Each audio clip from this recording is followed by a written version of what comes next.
Barrabás es uno de los personajes más enigmáticos y poderosos de toda la tradición cristiana. Su nombre aparece de manera breve en los evangelios, pero su figura ha dejado una huella inmensa en la historia, la literatura, la teología y la imaginación popular.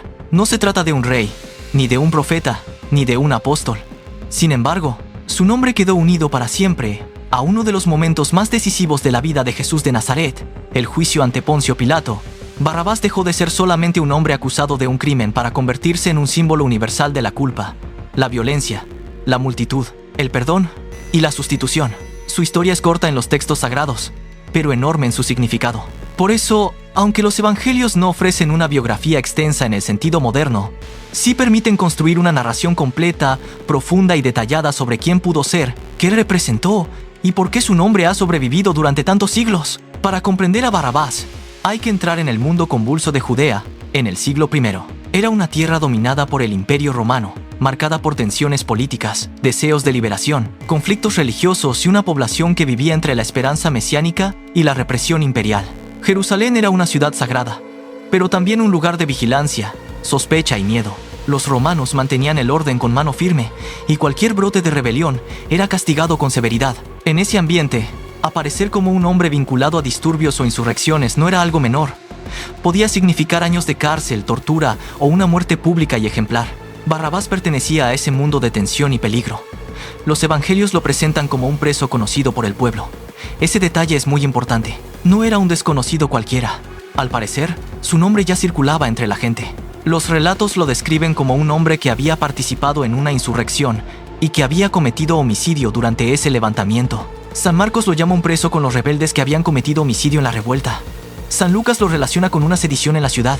San Juan lo presenta simplemente como un bandido, aunque esa palabra puede abarcar tanto un criminal común como un insurgente político. San Mateo, por su parte, lo muestra como un preso famoso. En conjunto, estas descripciones sugieren a un hombre ligado a la violencia política, posiblemente un nacionalista radical, un rebelde contra Roma, o incluso un insurrecto que había buscado la libertad de Israel por medio de las armas. Su propio nombre ha sido objeto de estudio durante siglos.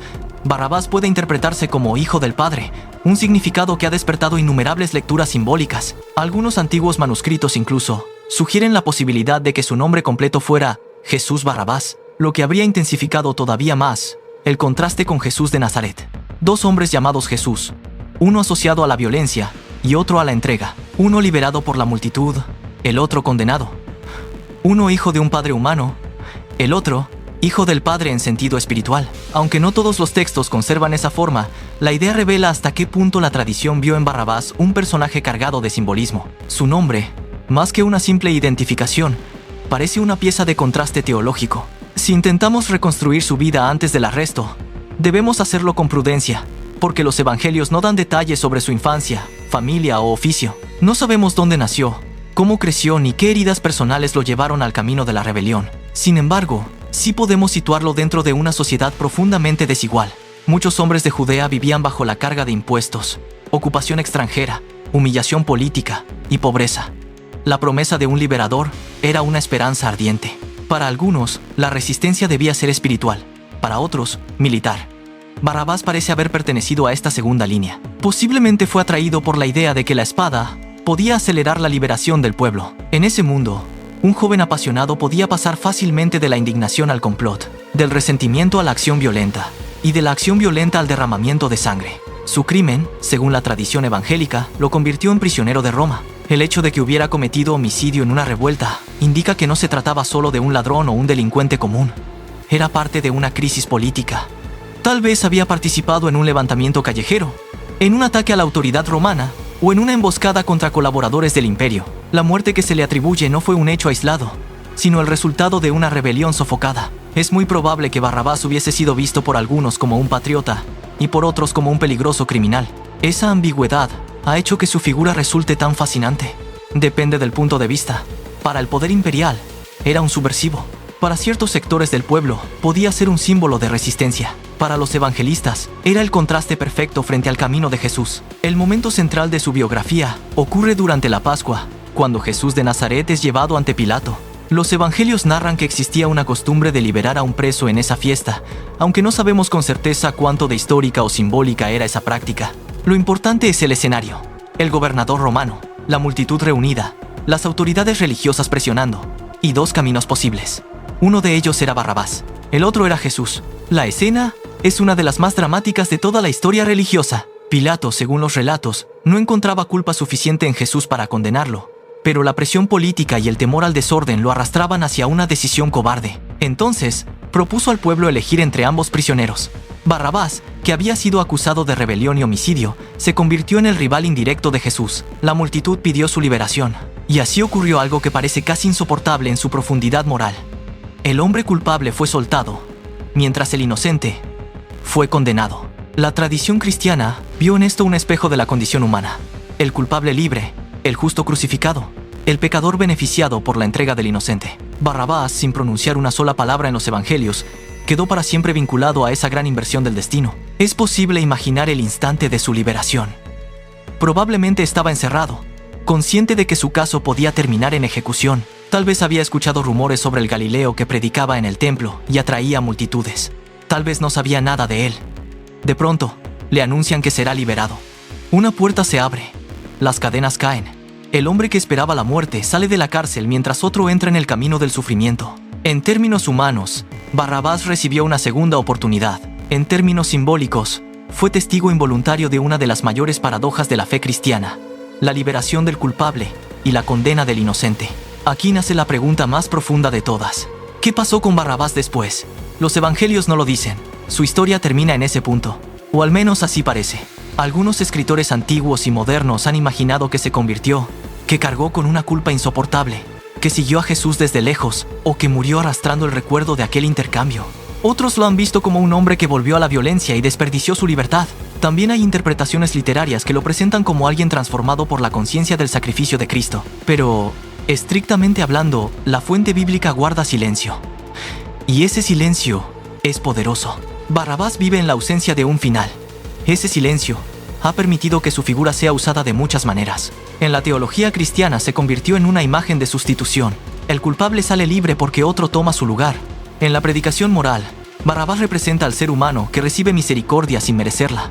En la reflexión social, encarna a las masas manipulables que prefieren la violencia de un rebelde a la verdad incómoda de un inocente. En la literatura, es el hombre que experimenta el peso inmenso de la gracia sin entenderla del todo. Y en el plano humano, es simplemente un personaje al que se le abre una puerta cuando todo parecía perdido. La fuerza de Barrabás no está en lo que hizo después, sino en lo que representa en el momento decisivo. Su historia está unida al drama del juicio de Jesús, porque ambos recorrían caminos opuestos. Barrabás había elegido la violencia contra el sistema. Jesús, la obediencia al Padre y el amor incluso hacia los enemigos. Barrabás era el preso de una revuelta terrenal. Jesús se mostraba como el rey de un reino no basado en la espada. Barrabás había derramado sangre. Jesús estaba a punto de derramar la suya.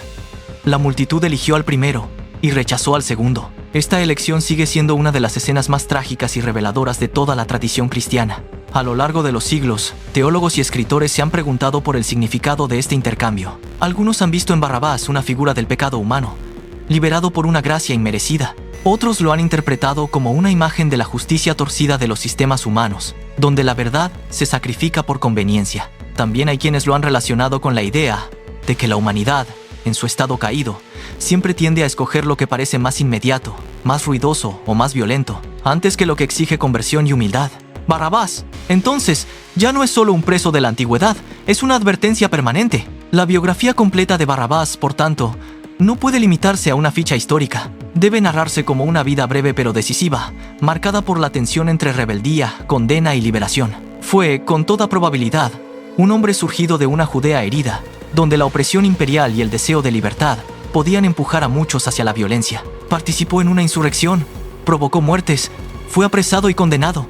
Luego, en el momento más insólito, fue liberado mientras Jesús tomaba su lugar en el suplicio. Después de eso, su rastro desaparece, pero su sombra permanece sobre toda la historia cristiana. Hay algo profundamente humano en Barrabás. No es un héroe brillante ni un santo. No tiene discursos, milagros, ni enseñanzas. Es un hombre común, endurecido quizá por la desesperación y el conflicto, atrapado en una situación que terminó convirtiéndose en símbolo universal. Su historia recuerda que la libertad puede ser recibida como un don inesperado, y también que la violencia nunca construye la redención que promete. Barrabás soñó con la liberación por medio del derramamiento de sangre, pero fue liberado por una sangre que no derramó él, sino otro. Esa es, quizá, la paradoja más poderosa de su existencia. Por eso, cuando se habla de Barrabás, no se habla solo de un preso de Jerusalén. Se habla de la culpa humana, de la justicia imperfecta, de la multitud que grita, del poder que cede, del inocente que paga y del culpable que sale libre. Se habla de la extraña lógica de la misericordia.